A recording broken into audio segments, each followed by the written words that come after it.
So, does this card suck? Do the cards in this video suck? How many times will we just say suck?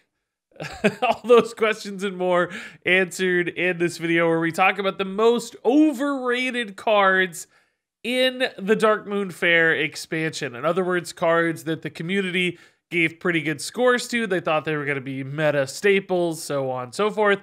And it turns out really aren't seeing much play at all. Before we get into it, I'd like to thank our sponsor for this video. It's Skillshare, which we'll talk about a little more later on. But for now, let's jump into it with Fel Steel Executioner. Of course, a Demon Hunter card. It was rated at 4.5 stars from the community. That's a really, really high rating. And because, you know, when you're averaging out multiple opinions, it's impossible basically to get to 5 stars. The highest cards in a given expansion land somewhere usually around 4.7 or so. So this was very near the top of community ratings. But when you look at the reality right now in Hearthstone, it's only being played in 0.1% of decks. That's not 11%, that's 0.1%, a fraction of a percent of decks, despite Demon Hunter, of course, having multiple popular meta decks. Even within Demon Hunter, Fel Steel Executioner only being played in 1.7% of Demon Hunter decks.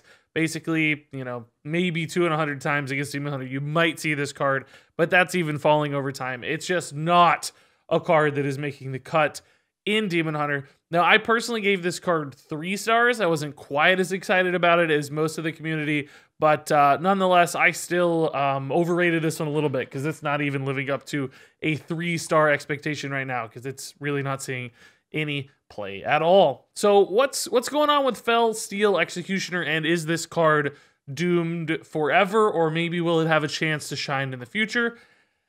You know, honestly, I don't know if it's going to get there. And I'll tell you why. Number one is the kind of corrupt aspect is what's making this card good, I think. A 3-mana 4/3 minion is not exciting. That's nothing to write home about. Now, a 3-mana 4/3 weapon, on the other hand, is pretty nice. So really, all the value that people identified in this card, all the reason for it to be good, is baked into the weapon side of things. But unfortunately for Demon Hunter, they just don't really want to wait to corrupt this to play a weapon. So instead, we're seeing things like Dreadlord's Bite on turn 3 getting played instead, because that's just a weapon that's ready to go on 3. It's pushing the damage in faster. It's helping you maintain your early game board starts in aggro Demon Hunters. You don't want to have to wait to flip the board back in your favor. You know, maybe chipping away your opponent's 1/1s via the Outcast, or just trading into a 3-health minion. Maybe just continuing to go face, depending on the game state. This card slows you down a little bit, because basically you're waiting to play a 4-mana card. And then if you look at the 4-mana cards available to Demon Hunter, first off, aggro Demon Hunter's not running any. It's just too expensive. So corrupting this is kind of impossible.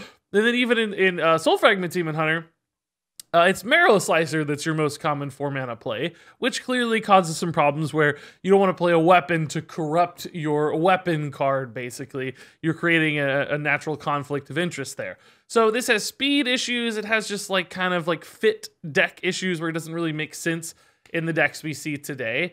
I think beyond that, the aspect of this being a 4/3 weapon isn't really all that helpful because it takes a little bit too long to exercise the additional value of this card. In other words, it's the durability that makes this interesting, right? Like it's that 3 durability. It's like, man, that's a lot of extra durability for a 3-mana 4/3. You know, we're looking at like 4/2s with Marrow Slicer instead. And of course, this is a little cheaper, but not really because it's corrupted. So it's the durability where it gets exciting. And that means like basically you're waiting until maybe turn 6, turn 7 to really fully execute all of that additional value via the durability, because it takes 3 turns to get that durability to matter. So by the time you corrupt it, by the time you attack that 3rd time with it, it's just the game has worn on so long, and generally Demon Hunter's doing bigger, crazier, better things in the meantime. So the kind of increased flexibility of this being a weapon versus a minion has no relevance, and instead it's the speed that's really holding this one back. And unfortunately, I don't think that's going to change. I actually think this card's going to remain pretty weak. I think it will fall to the wayside for Demon Hunter both now and in the future. I'm having trouble envisioning a reason or a list that makes sense with this one. Maybe a really grindy, super like greedier Demon Hunter, but that just doesn't really seem to suit the strengths of the class or the archetypes that it has supported so far. So unlike some of the cards in this list, which I think will eventually get good and will be meta relevant, I don't really see much future for Fel Steel Executioner. Moving on over here to Oh My Yogg, a Paladin Secret, rated at 4.3 stars by the community, still a really high score. Only being played in 0.3% of all decks, so not really making its way into the meta at all, of course, and still only 6.2% of class decks. So really even almost no Paladins are making this work, and certainly not in, you know, big meta relevant decks.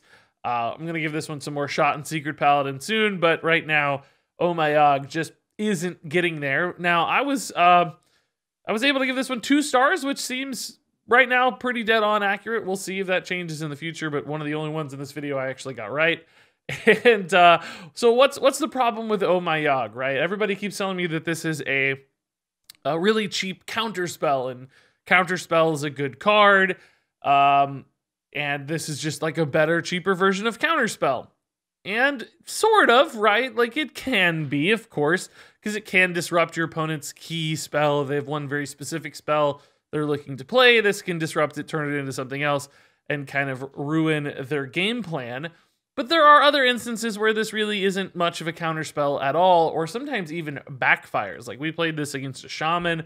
I remember very recently they played Farsight, and instead of getting a Farsight, they got a shield block. And it's like, well, you know, shield block and Farsight, they're both drawing you a card. They both have some upside. One's mana discount, one is armor. But shield block's not really all that bad compared to Farsight. Still kind of achieved what they wanted it to achieve, more or less. And Oh My Yogg kind of did nothing. It really didn't disrupt their game plan much. You could even envision scenarios where they get a better spell off of Oh My Yogg. So it's kind of a counterspell and kind of not. Beyond that, if you look at counterspell, it's not a card that's like been lighting up the meta as a played card.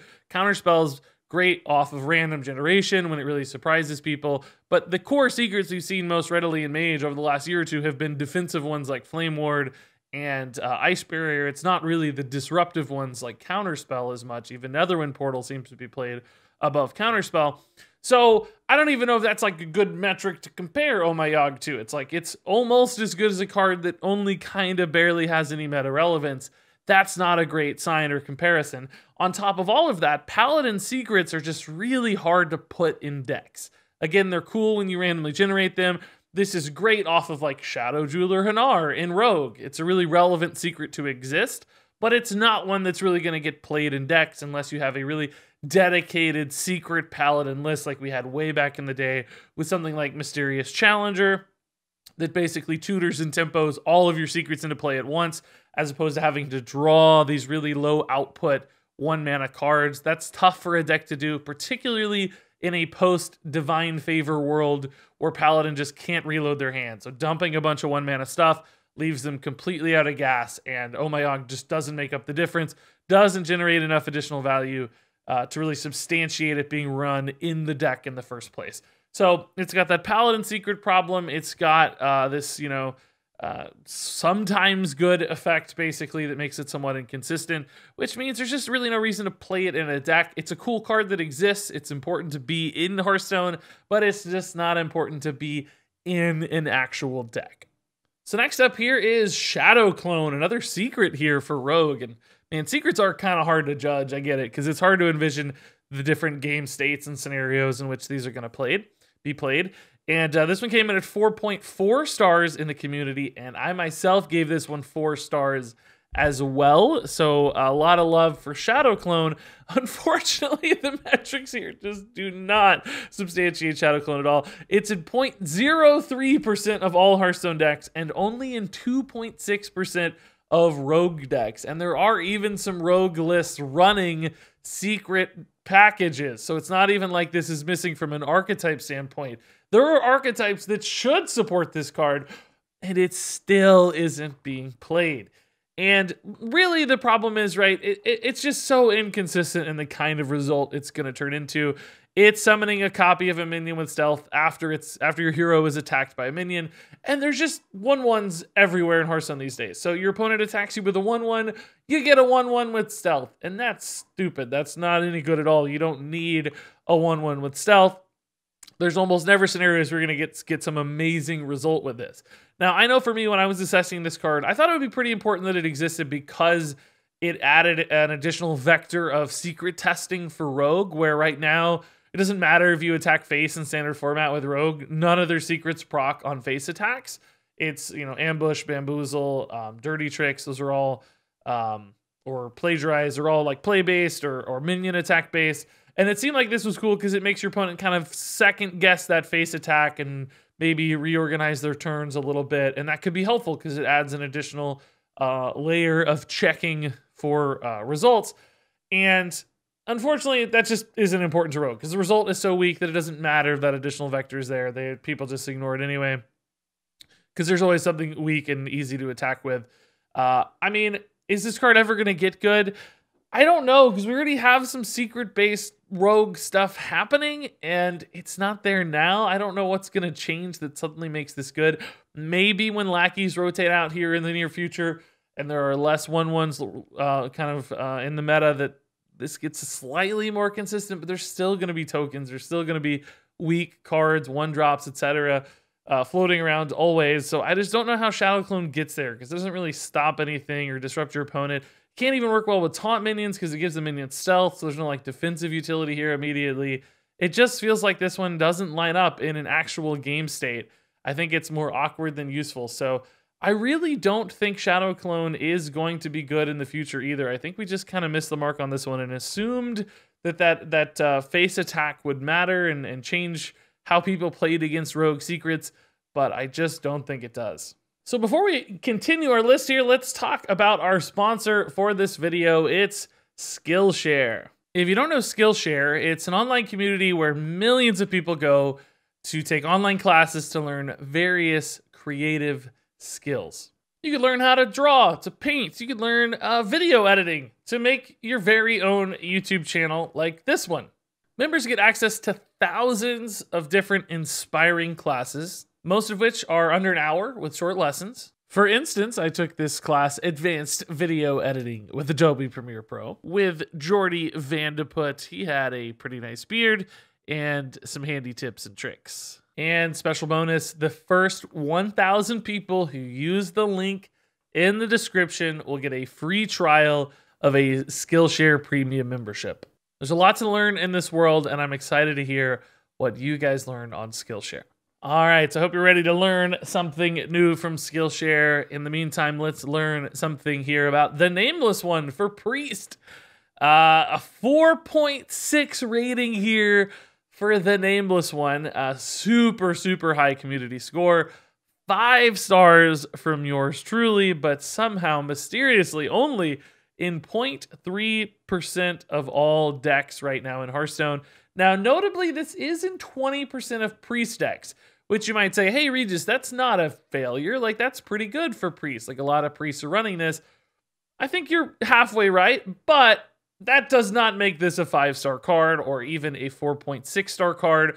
For a score that high, you would expect the Nameless one to be in, like, 90% of Priest decks. You should expect it to be, like, an auto-include, more or less, for the class. To really support that high of a score in the high 4s, or of course at 5 stars. This should be an auto-include, sort of a defining card for the class, and right now it is absolutely not those things. So I think we have to consider this one overrated. Maybe not as dramatically overrated as some of the others, but nonetheless very, very overrated. And you know what? I don't think that's going to last. I still actually think the Nameless one will be a card that makes a lot of sense in Priest, and we'll see that number creep up over time.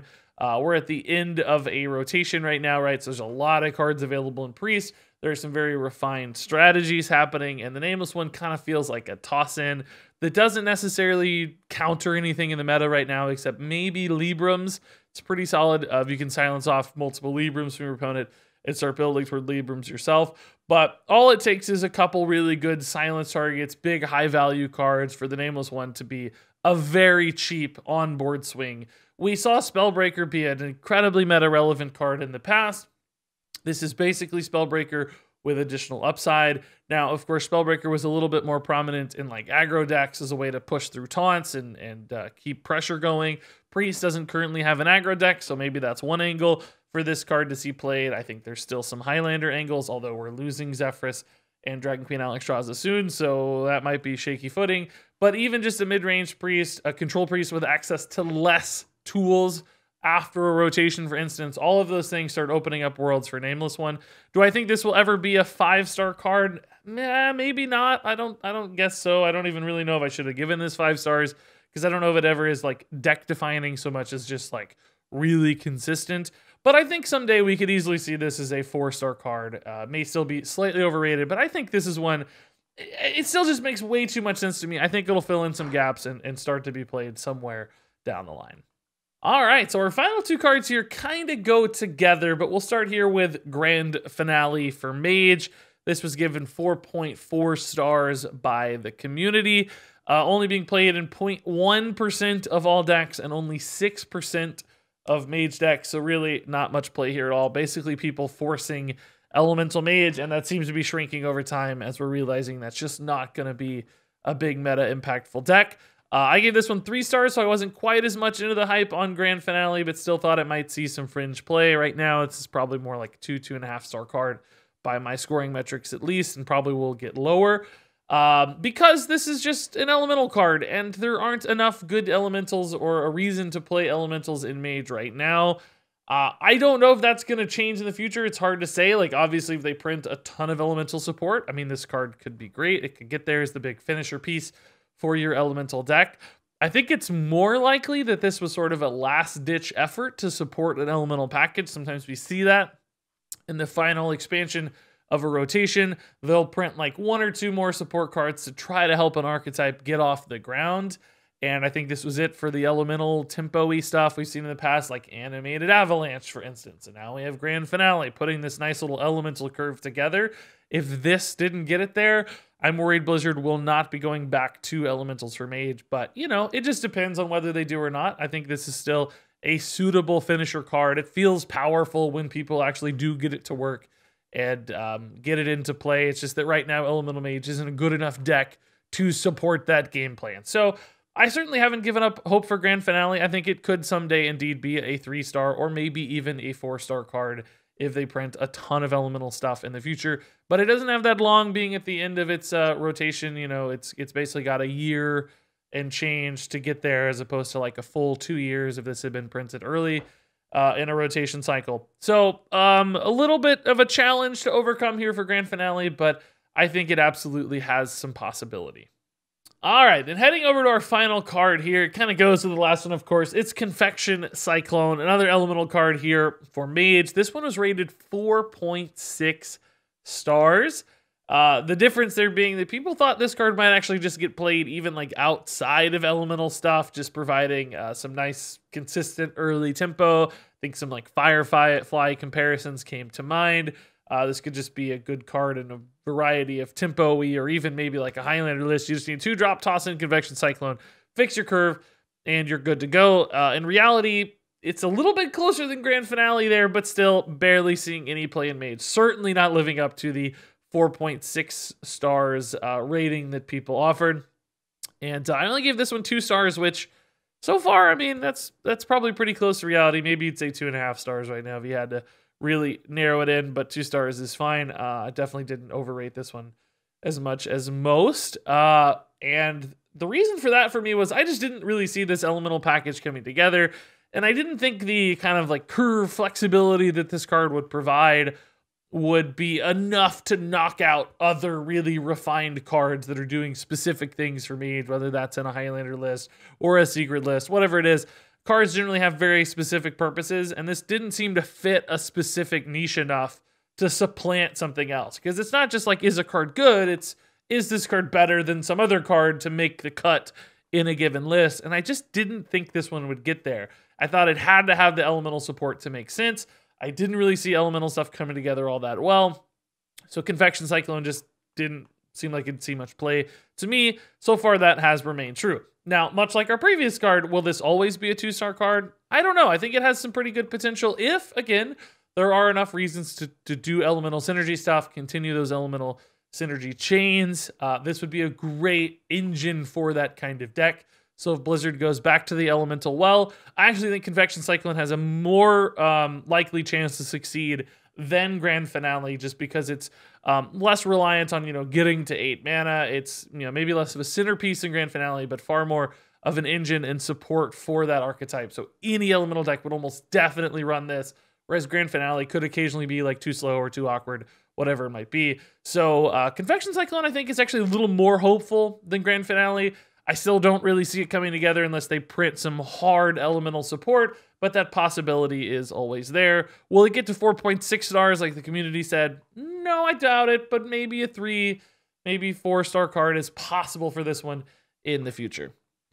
And there you go, folks. That wraps it up here for our look at overrated cards. There were some more that were close, but I really wanted cards here that were well over 4 stars and were being played in less than 20% of their class decks. And these are the ones that really met those metrics. So some of these I got right, some I got totally wrong, like the Nameless one, as is bound to happen with cards like these. But all in all, it's always fun to look back at these cards and see what we kind of overrated, underrated, which we'll be talking about in the near future, and use that to guide our assessments in the future. So what did you think about these cards? Do you think they still have a chance to be good now? What decks are going to open up possibilities for these? Were you super right and hate everybody else that was wrong and want to go gloat in the comments? You're welcome to do all that and more down below. I'd like to thank our sponsor, Skillshare, once again for sponsoring this video. Always appreciate that. So be sure to check them out in the description and pinned comment below. But until then, thanks as always for watching. And until next time, game on.